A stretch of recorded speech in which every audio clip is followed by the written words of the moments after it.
Estamos siguiendo la lectura del libro Las dos repúblicas o Roma o los Estados Unidos en el capítulo número 20, segunda parte, y lleva por título La Iglesia usurpa la autoridad civil. El consejo de que uno de los obispos modelo de la Iglesia, en la estimación de algunos, un modelo incluso hasta el día de hoy, dio en cierta ocasión a un magistrado que había consultado él en lo que respecta al desempeño de su deber, ilustra el funcionamiento de este sistema como un sistema. Un cierto oficial consultó a Ambrosio, obispo de Milán, sobre qué sería mejor que hiciera en cierto caso criminal. Ambrosio dijo que, según Romanos 13, él estaba autorizado a usar la espada para castigar el crimen. Sin embargo, al mismo tiempo le aconsejó que imitara a Cristo en su tratamiento de la mujer mencionada en Juan 8, que había sido sorprendida en adulterio, y perdonar al criminal, porque si el criminal nunca hubiera sido bautizado, aún podría convertirse y obtener perdón de su pecado.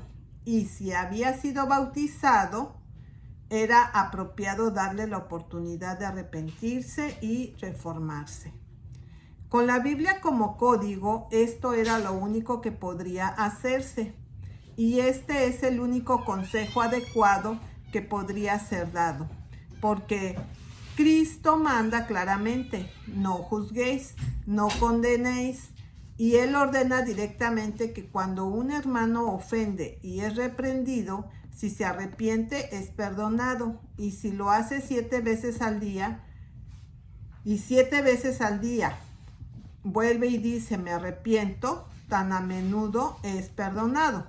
Por lo tanto, con la Biblia como código, el consejo que dio Ambrosio fue el único consejo que podría dar correctamente, pero era destructivo del gobierno civil. Y esto es solo para decir que fue una completa perversión de la Biblia para convertirla en el código de procedimiento civil.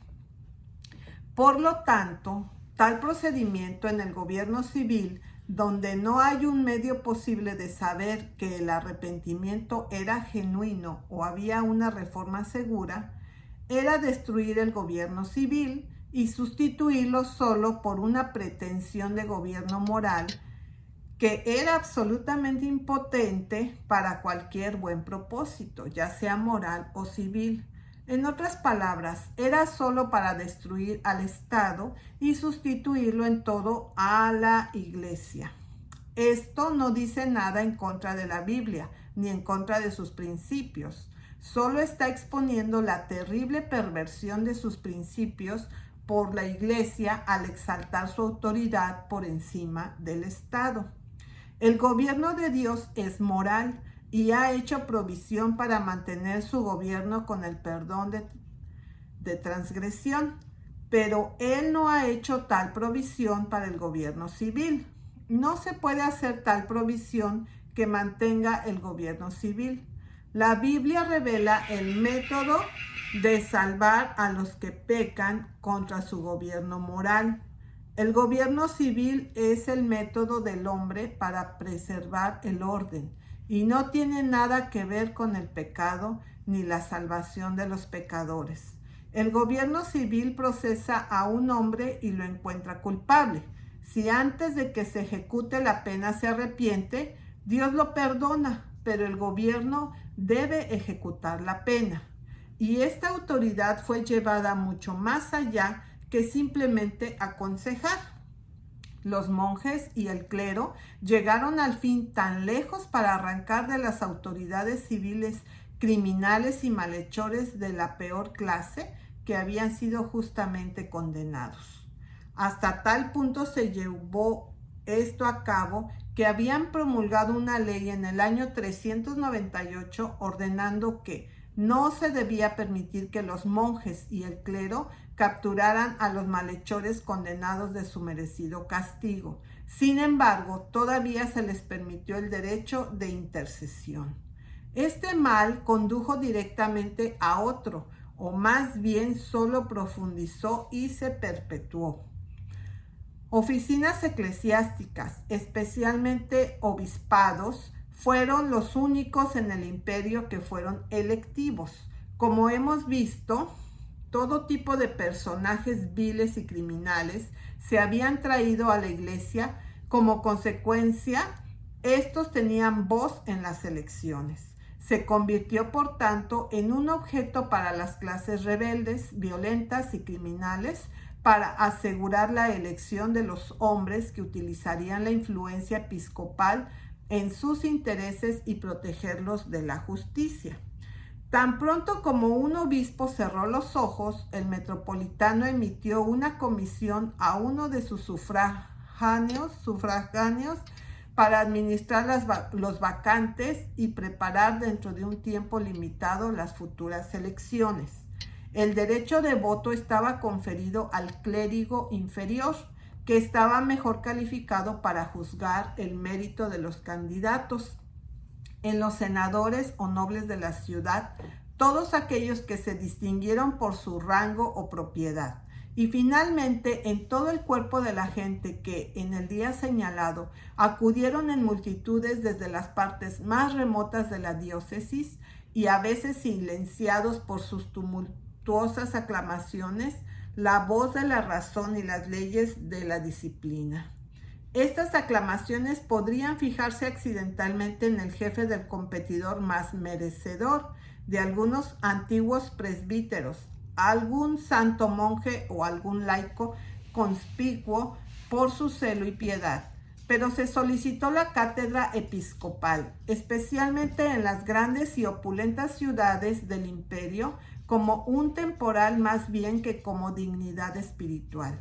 Las opiniones interesadas, las egoístas y airadas pasiones, las artes de la perfidia y el disimulo, la corrupción secreta, la violencia abierta y hasta sangrienta que anteriormente había deshonrado la libertad de elección en las mancomunidades de Grecia y Roma, demasiado a menudo influenciadas por la elección de los sucesores de los apóstoles.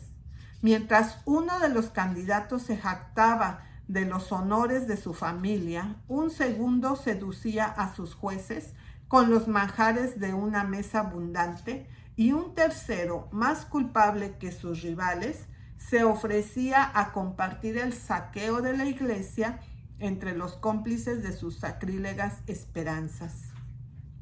Las oficinas de la iglesia y especialmente el obispado de este modo se volvieron virtualmente políticas y quedaron sujetos a todas las luchas de los métodos políticos.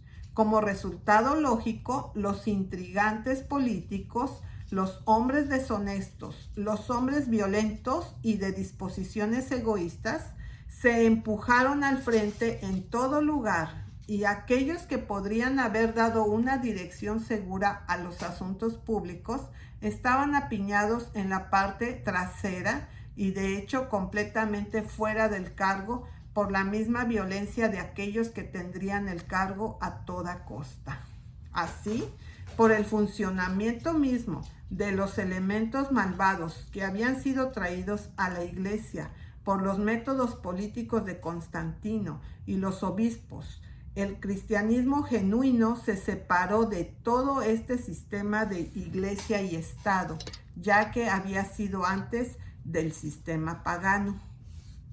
Los cristianos genuinos que amaban la tranquilidad y la paz que pertenecen a la profesión cristiana fueron reprochados por los formales religiosos hipócritas y políticos que representaban tanto a la iglesia y al Estado, o más bien iglesia y Estado en uno.